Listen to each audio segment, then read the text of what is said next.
He is a sociology professor at Georgetown, and his latest book, Jay-Z Made in America, is out now. Our friend Michael Eric Dyson is over here.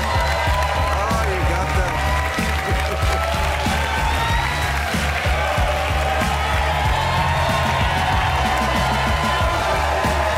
Hello. All right. Okay, what topic would you like to talk about first? This man who stands up every morning to excrete the feces of his moral depravity into a nation he's turned into his psychic commode. That's what I want to talk about. Donald Trump. Okay. Other than that. But wait, that's the elephant in the room. You're wearing Kobe's jersey there, and I know you were great friends with him. I mean, absolutely. It must be devastating as it is for everybody. It is extremely devastating. I went down to the memorial, that makeshift memorial today, a kind of living, breathing mausoleum on the one hand, but people's love for him was extraordinary. He was an extraordinary human being, a great, great basketball player. I wrote the cover story for Slam magazine when he retired, saying he was the best. And the thing about him that I think is so remarkable, this is stuff he did behind the scenes. So the activist Shaun King called me up and said, a young man who had been shot to death by the police, his brother was in the car, the brother who survived loved Kobe Bryant. He called me up, I called Kobe, he sent him a bunch of stuff and called him. A young woman from Israel contacted me and said, I know you're friends with him. My brother has cancer, and he's a huge Kobe fan. So I called Kobe.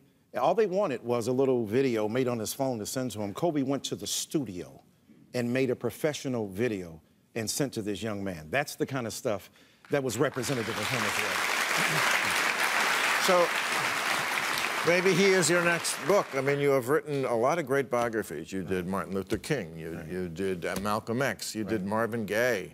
My era. Yeah, no doubt. I love that man. Oh. Marvin. Just the voice. Underrated. And he's a huge star. Right. Even in passing, but still Marvin Gaye is in my pantheon. Anyway, yeah. He could do it all. You did a book about Tupac. I did a book about Tupac. You did a book called Is Bill Cosby Right? Right.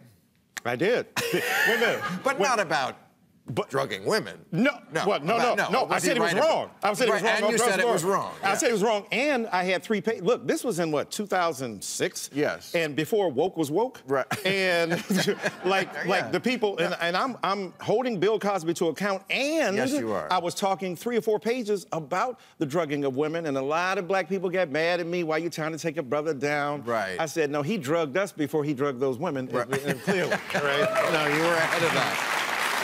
So now the book is about Jay-Z. Why did you pick him? Well, he turned 50 this year, last year. Is that right? He turned 50 years old. Jay-Z is 50. 30 years in the game, and hip-hop is about 40 years in terms of above ground. So I wanted to talk about this tremendous figure, a guy who is rhetorically fluid, verbally gifted, but also commands the attention of the world. And I say in the book, he's like Robert Frost with a Brooklyn accent, Rita Dove with a Jesus piece. And people say, well, how dare you compare him? I mean, if you listen to his lyrics, the simplicity of them are powerful. What? Who says that? Bill O'Reilly? Oh, yeah. I mean... No, there's a lot of people. How dare you compare a rapper with Robert Frost, whose woods these are, I think I know his house is in the village, though. Well, Jay-Z has some lyrics, too, that are... And he's got to do... Robert Frost never had to rhyme. Robert Frost isn't even good. Oh. That's like one of those grandfathered in... What? What? 2 roads diverge in the yellow wood, and I took the one less traveled by, and that has made all the difference. Whose woods these are, I think I know his house is in the village, though. He was cold. He was cold. He was cold. Yeah. But Jay... I just remember stopping by a woods on a snowy evening. What? Is that the one we all remember from school? The woods are lovely, dark and deep. But I have promises to keep and miles to go before I sleep. And miles to go before I sleep. Some say the world will end in fire. Some say... Anyway, yeah. Why is that so I believe we need what they call a fat beat. Oh, Rick. Yeah. All right, so I read an op-ed Jay-Z wrote about 1.5 years ago about Meek Mill and probation, and it really opened my eyes to this issue.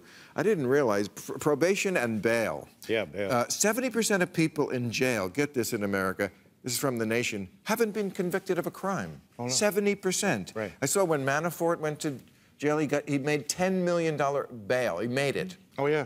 So if you got $10 million... laying around, you're good. The growth in our jail population over the past 30 years is due to the attention of people not yet convicted. And one reason is he was saying Meek Mill committed a crime when he was 19. Did his time, right. Still being stalked. Right. By the probation, he popped a wheelie during a video. And then that was like a probation violation. And they put him back in the slammer. And as Jay points out in that op-ed in the New York Times, the charges are dismissed and so on, but the judge had the discretion to still go after him. And then when you talk about bail, Jay-Z made a great documentary on Khalif Browder, a young man in New York charged with a crime. He didn't have the money to cash bail out, so he goes to Rikers for 3 years. And then he's abused by both fellow prisoners and by the law enforcement agencies there. He gets out and he eventually kills himself because he couldn't deal with it. I mean, that's the consequence of some of our untoward policies that Jay-Z has used his brilliance to illuminate as well.